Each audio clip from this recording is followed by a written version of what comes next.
left at the fork.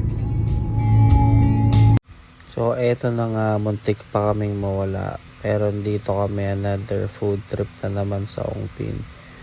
So, ito yung best reco dito sa Ongpin. Dongbei, dumpling. Sobrang solid niyan. 200 na yung 14 pieces niyan. Tapos yung next stop namin, fried siopaw. Nothing special naman. Tapos walang sauce yung siopaw. Ayan, hindi ko alam kung meron ba talaga o hindi kami binigyan. So, puntahan nyo na lang.